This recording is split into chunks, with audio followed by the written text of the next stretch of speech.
Salut tout le monde, c'est Alice, Alice est le petit lapin blanc et nous allons parler d'astrologie avec la nouvelle lune de vendredi 19 mai 2023 à 17h52 vers 6h, vers 18h.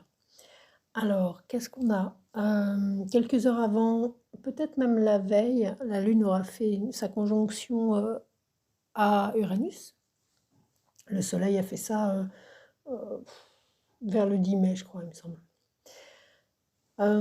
Qu'est-ce qu'on peut dire? Déjà, le soleil et la lune sont à 28 degrés et 25 minutes du taureau, donc on est presque à ce dernier fameux degré qu'on avait eu la dernière fois, qui nous parle d'une énergie où tout à la fois euh, les planètes ou les astres qui s'y trouvent, là ça va être le soleil et la lune, sont imprégnés de toute l'énergie du signe qu'ils viennent de traverser, et à la fois elles sont aspirées par une nouvelle énergie, l'énergie à venir.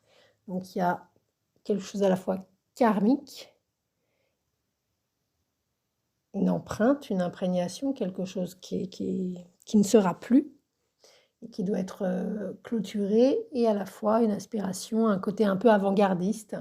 On n'y est pas, mais on y est presque. Dans quelque chose, on va faire différemment. La Lune va vite fait, bien fait dans la soirée, passer donc dans l'énergie des Gémeaux, quelque chose de... Alors, elle est moins à l'aise qu'en Taureau, mais le besoin de bonne chair, d'être tranquille, même de popularité éventuellement, propre à une lune bien à l'aise en Taureau, va passer dans l'énergie des Gémeaux qui est beaucoup plus nerveuse, beaucoup plus... elle tient pas, le Gémeaux il tient pas tellement en place parce que c'est pas par rapport à l'environnement extérieur, tout le sollicite. Tout le sollicite et voilà. Et puis il a besoin c'est une énergie qui nous met dans qui nous relie plutôt au besoin pas tant de partager, mais c'est pas tant du partage que c'est pas non plus de la transmission, mais c'est vraiment l'idée, l'image de la pollinisation, c'est très Gémeaux. Voilà, c'est très très Gémeaux. Il y a un éparpillement comme ça pour que ça diffuse en fait. Pour que ça diffuse un peu partout. Et puis ce qui prendra, prendra. Ce qui prendra pas. Mais on, on sème un peu partout. Et on verra la suite plus tard. Donc on a un besoin comme ça de bouger, de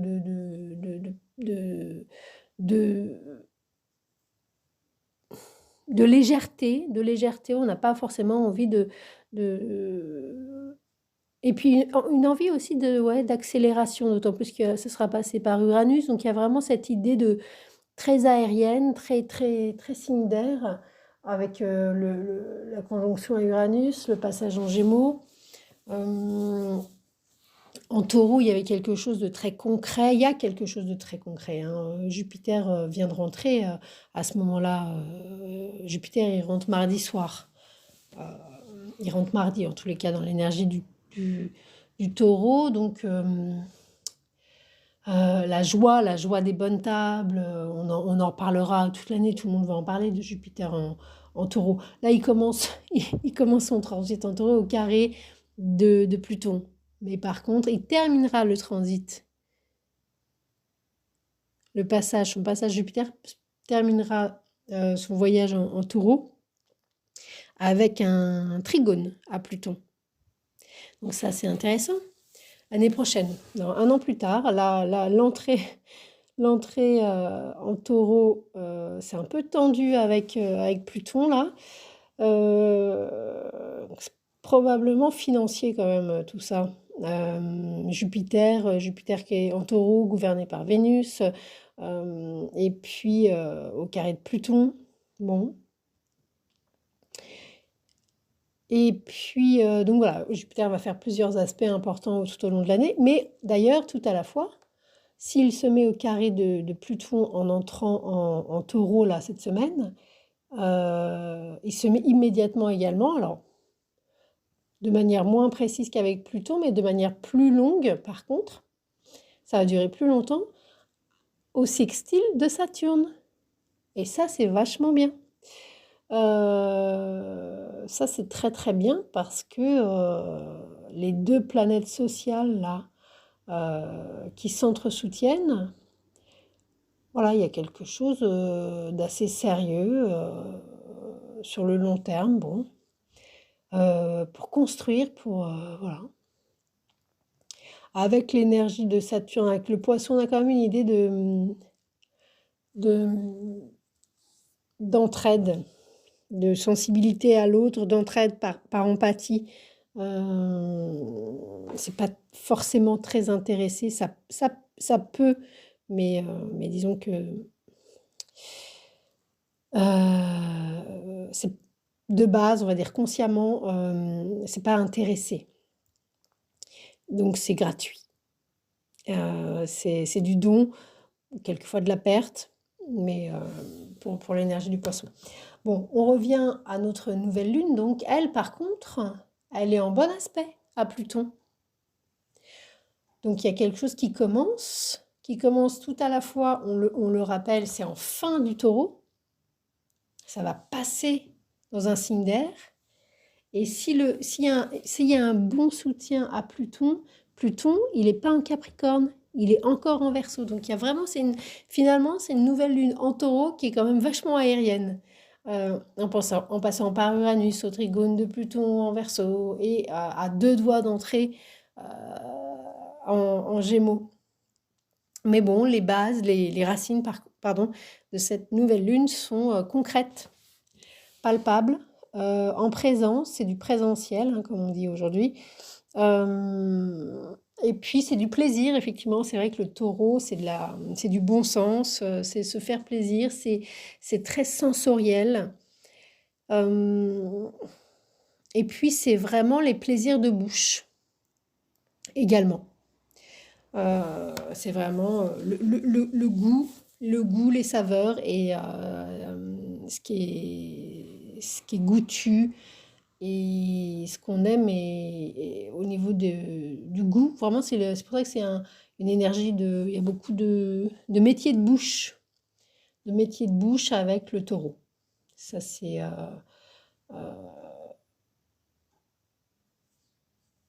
sûr et certain, ou de comment on dit, de fruits et légumes là, mince, le mot m'échappe encore une fois. Ensuite, qu'est-ce qu'on a? Donc la nouvelle lune est gouvernée par Vénus, qui est elle en Cancer, en bon aspect, en bonne amitié en tous les cas avec l'énergie du Taureau qu'elle gouverne. Vénus en Cancer, elle est très tendre, très câline, très protectrice, peut-être un petit peu bébé boubou, un petit peu maternante, un petit peu câlin maman, éventuellement, ou une petite coquetterie, mais ouais, c'est du féminin, maternant quand même, ou familial, ou générationnel éventuellement, de mère en fille, pourquoi pas? Ou alors une décoration de quelque chose de familier, de quelque chose qu'on aime ou qu'on aimait quand on était enfant, dans l'enfance, ou une amie d'enfance. Il peut y avoir ce genre de choses avec une Vénus en Cancer, qui est d'ailleurs par ailleurs en bonne sympathie à Saturne en Poisson, etc. Donc c'est sérieux, ça tient dans le temps. Alors, Vénus et Saturne, on dirait pas, mais ça fait partie des meilleures amies du zodiaque, hein. Elles s'entendent très très bien, ces deux-là. Il y a une idée d'être dans la matière avec ces deux énergies, la Lune aussi d'ailleurs, d'être dans le corps, d'être concret. Qu'est-ce qu'on a d'autre? On a évidemment, ce qui est intéressant, c'est que c'est ce grand écarré là dont tout le monde parle. Mars qui est à... On se demande presque, on se demande presque ce qu'il fout là encore, quoi. Il est en Cancer, donc il est gouverné par la Lune. Ça l'adoucit peut-être un peu, peut-être qu'il trépigne, peut-être qu'il est un peu capricieux, un peu... il y a un truc un petit peu infantile dans ce Mars-là, parce qu'il a envie, là il est en Cancer, il est encore avec maman, et ben il a envie d'être avec papa. Il a envie d'être chez le soleil, d'être mis en lumière et non pas en lumière du grand jour, du plein jour, en toute conscience et peut-être un peu plus rationnel que dans l'émotivité propre au Cancer et à ce côté un peu de peau et d'eau et de sein avec le Cancer. Il a envie de briller, il a envie voilà, il a envie qu'on le voie, mais bah, il n'y est pas encore. C'est ça le 29e degré. C'est qu'il est encore tout imprégné, il doit encore terminer quelque chose à ce niveau-là, chez lui, en famille, ou la patrie évidemment, enfin tout ce qui fait notre territoire, il y a quelque chose, il faut... mais très rapidement, dans les heures qui suivent, il entrera en signe de feu, où là il va être beaucoup plus à l'aise, et ça va être beaucoup plus joueur. Le signe du lion est généreux, joueur, créatif et puis c'est pas une responsabilité capricornienne très sérieuse et c'est quelque chose où c'est vraiment l'idée de la royauté, mais du bon roi. Le signe du lion, alors pas nécessairement à chaque fois, mais il prend soin de ces sujets. On reste quand même avec le Cancer et le lion dans des énergies, on prend soin de nos petits et on prend soin de nos sujets. On prend soin des gens qui sont sous notre responsabilité. Et le lion, c'est aussi d'ailleurs une énergie d'éducation des enfants. Il y a quelque chose de très lié avec la progéniture, la création, ce qu'on a créé. Et maintenant, il faut faire en sorte que ce qu'on a créé, que ce soit des enfants, une entreprise, un livre, des dessins, une musique, puisse faire son chemin dans le monde. Voilà. Donc, c'est un art impossible, c'est-à-dire, en tous les cas, en contrôle. C'est-à-dire que tout à la fois, il faut être là, et tout à la fois, il faut laisser la création faire son chemin elle-même. En tous les cas, Mars nous indique que c'est ça qui est important, c'est ça qui motive et c'est ça alors c'est pas prioritaire, mais c'est là où, où si jamais ça fonctionne pas tout seul, bah on va se mobiliser parce qu'on veut que ça marche, on veut que ça avance à ce niveau-là. Il y a vraiment cette idée de ça avance. On n'oublie pas que Mars également, c'est une énergie par à-coup. C'est pas constamment en train de... en pleine bandaison, quoi. C'est impossible. Donc c'est par à-coup. Et même quelquefois, bah, du coup, bah, ça peut être étonnant de ne pas le contrôler, hein, évidemment. En opposition à Pluton, qui lui-même est en train de retourner en Capricorne, là c'est le chemin inverse, quelque chose d'avant-gardiste là en Verseau, au tout début du Verseau. Et en fait, non, on va Pluton, Pluton, c'est l'inadmissible. L'inadmissible à soi-même. L'intolérable. C'est pas tolérable. Donc il y a une tension comme ça très forte. Mais quand même, ce qui m'interpelle, c'est que Pluton soit rétrograde. C'est pas comme si Pluton était en marche en avant toute. Donc il revient en Capricorne.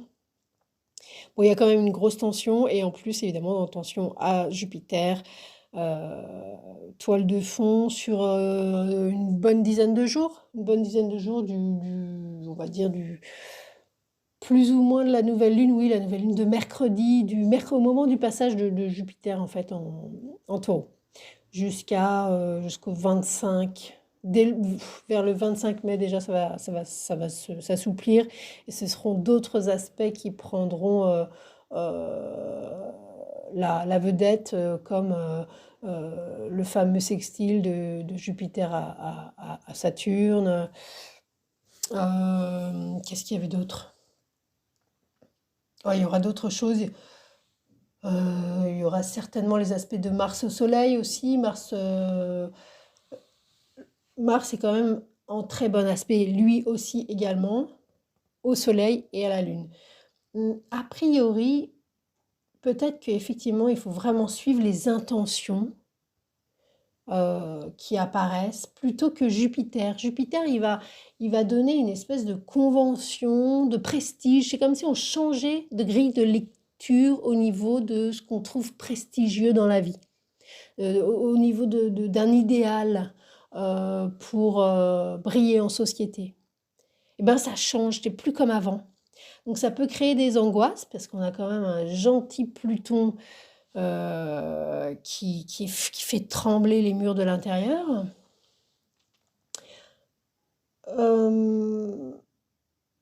Mais on a cette nouvelle lune qui est quand même en fin du taureau et qui augure de quelque chose de beaucoup plus aérien, beaucoup plus Gémeaux. Et je ne sais pas pourquoi, du coup, j'y pense là. Ça me fait penser à Uranus qui va... alors, on est en 23. Ça va quand même aller relativement vite. C'est pas cette année, c'est pas l'année prochaine, mais la prochaine énergie que va visiter Uranus, c'est-à-dire l'ultramodernité, l'avant-gardisme, les nouvelles technologies, les avant-après. Ce sera en Gémeaux. Là, on a un Uranus en taureau depuis 2018-2019, l'écologie, je sais pas, les applications de restauration, évidemment, avec tous les événements qu'il y a eu, ça, etc. Mais n'empêche que c'est ça, etc., etc. Il y a plein d'autres exemples. Quelque chose d'assez matériel, quelque chose à concrétiser dans la matière. Peut-être, alors je ne sais pas ce qu'il y a eu au niveau avant-gardisme écologique, mais vous avez certainement plein d'exemples, entre autres choses, hein. Et puis même le taureau financièrement, hein. Les cybermonnaies, par exemple, les groupes de personnes libres entre elles, qui s'organisent entre elles pour pouvoir s'entraider, le troc, voilà, pour donner son miel quand il y a des abeilles, avec ce qui reste. Et puis, enfin voilà, les villages comme ça, les villages pour faire une nouvelle société autrement. Et puis toutes les personnes qui se débrouillent pour voilà, faire des économies, voilà, pour s'affranchir euh, des schémas ancestraux de pouvoir manger, en fait, manger et vivre de manière simple mais agréable. Uranus passera dans cette énergie du Gémeaux dans moins de temps qu'il ne faut pour le dire, bientôt. Et là, ça va être beaucoup, beaucoup, beaucoup plus... ça va être moins plan-plan, hein. Si vous avez des idées d'applications de communication, de trottinettes à vapeur, enfin peut-être pas à vapeur, mais enfin, etc. Il peut y avoir aussi, avant que Uranus quitte le taureau, des nouvelles énergies. De la Terre alors à exploiter, je sais pas, mais en tout cas qui peuvent permettre de s'affranchir des anciennes. Il peut y avoir cette idée-là. Et Uranus, quand il passera en Gémeaux, ça va au niveau des nouvelles technologies, de la communication, des quartiers, des commerces de quartier, des manières d'écrire, de communiquer entre nous, mais autour de nous, hein. Le Gémeaux, on va pas faire 900 km nécessairement, même si ça fonctionne en axe, donc ce sera pas hors jeu complètement, mais le centre, ce sera quand même un affranchissement peut-être aussi de notre entourage proche. Alors est-ce que ça va être les fameux méta avec pouvoir être proche à distance avec Uranus en Gémeaux? Bon, écoutez, les idées sont ouvertes. Et puis aussi les transports en commun, etc., ou les transports personnels, les bagnoles, les voitures, etc., ça va normalement avec un Uranus, on va s'affranchir de ce qu'on connaît depuis très longtemps, en fait. Voilà, ça va être un nouveau visage à ce niveau-là. Toujours est-il que pour ce 19 mai, voilà, il y a un peu ce goût-là. Il y a un peu ce goût-là avec cette nouvelle lune. Vous voyez, la prochaine nouvelle lune l'année prochaine en taureau. Bah, je ne suis pas allée voir à quel degré elle sera.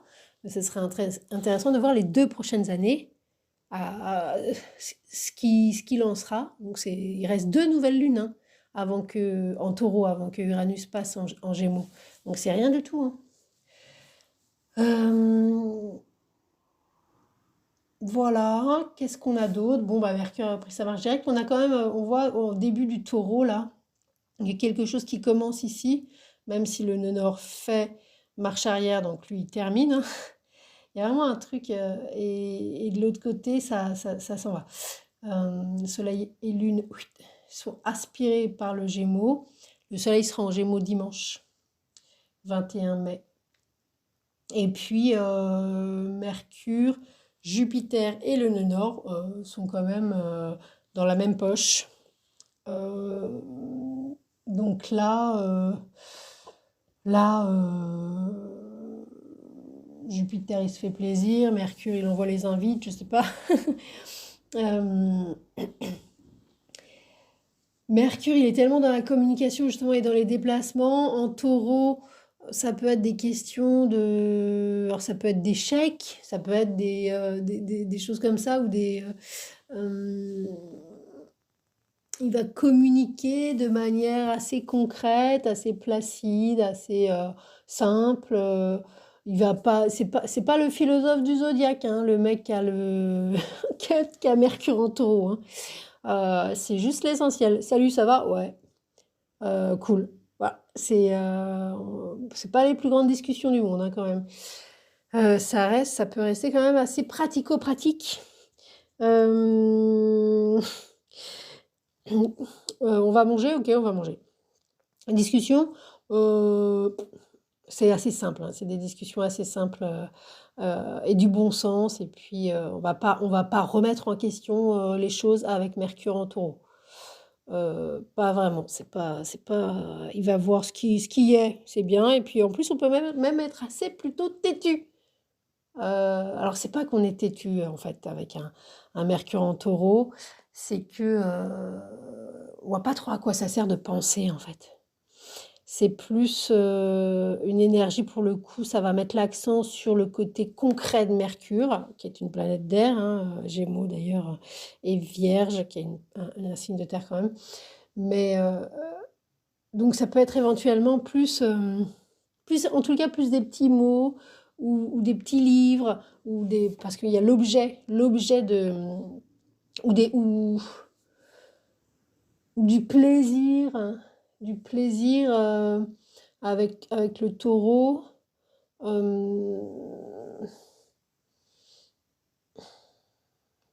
Plaisir mercurien, plaisir, ça peut être soit du plaisir de papoter, mais voilà, ça reste dans le plaisir, ça va pas révolutionner le monde, Mercure en taureau, c'est pas possible. Mais par contre, bon, bah, c'est proche du nœud nord et Jupiter est là, donc c'est quand même en plus Jupiter, Mercure, c'est quand même très conventionnel, hein. Jupiter non plus, il révolutionne pas le monde, hein. Jupiter, il est content qu'on s'appelait au plus grand monde et qu'il est un peu la star. Ouais, il est content. Et puis on s'amuse tous et puis c'est prestigieux, c'est confortable, on pose pas de problème. C'est conventionnel, c'est comme ça c'est comme ça depuis un moment, bah, ça fonctionne et c'est bien et c'est à la mode et ça donne envie et, euh, et c'est ça qui compte. C'est ça qui compte. En tous les cas, Jupiter en taureau, une année pour faire des grosses tablées de bonne bouffe, quoi. Ou de partager ses récoltes abondantes enfin, il y a un truc très sympa quand même avec ce Jupiter en taureau, mais Jupiter, c'est quand même très conventionnel. Ça a besoin de liberté, d'espace, mais c'est pareil, c'est pas lui qui va... c'est pas lui qui va faire que les choses changent. Au contraire, il va même protéger une tradition. Alors, voilà, avec le taureau en plus, il y a vraiment un conservatisme qui est là. Voilà, c'est-à-dire que peut-être qu'il ne faut pas jeter toute l'eau avec bébé avec l'eau du bain, avec ce qui se passe là. Euh, dans ce qu'on disait juste avant par rapport à cette odeur de vivacité, de rapidité là, qui va très très vite, et puis il faut aller à droite à gauche, et puis changer d'idée toutes les 3 secondes. Là, on va prendre le temps, on va se calmer. On vient de se taper quelques années et qui ne sont pas finies, des nouvelles. On a un peu envie de se poser, quoi.